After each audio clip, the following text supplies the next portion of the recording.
30 বছর ধরে বাড়িতে দুষ্ট আত্মা আতঙ্ক করতো। কিরকম প্রবলেম হতো?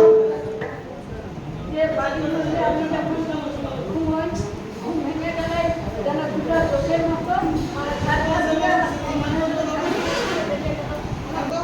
যে দুটো চোখের মতো সবুজ রঙের মতো যেন আমি ঘুমিয়ে আছি, ঘুম ভেঙে গেলে যেন আমার ছাতি থেকে বেরিয়ে গেল, আমার যেন চোখ থেকে বেরিয়ে গেল, আর গা হাত ভার আমি যেন উঠতে পারিনি, এমন অসুবিধা যে চললেও যেন আমার পায়ে পায়ে যেন চলে। আর সেই ভবিষ্যৎবাণী করার জন্য তারপরে দিন তো আমি ঘুমিয়ে আছি, ওটা কোন করে ভবিষ্যৎবাণী হয়েছিল? হঠাৎ করে আগামী সপ্তাহে?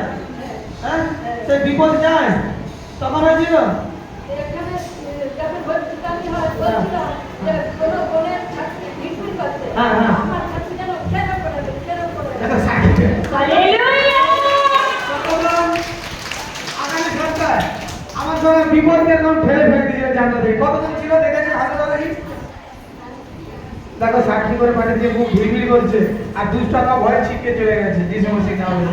দেখো কত বছর প্রবলেম? 30 বছর ধরে প্রবলেম ছিল। আজ দেখো আমি তোমাদেরকে শিক্ষা দিয়েছি আগে যে তোমরা দুষ্ট আত্মাকে থেকে পেছানোর জন্য আসলে তোমরা তো তোমাদেরকে দেখে দুষ্ট আত্মা পিছিয়ে চলে যাবে। প্রফেসি দেখো পূর্ণ হচ্ছে ভবিষ্যৎবাণী দ্বারা 30 বছরের দুষ্ট আত্মার আক্রান্ত থেকে সম্পূর্ণ সুস্থ হয়ে যিশু নামে। হালেলুয়া।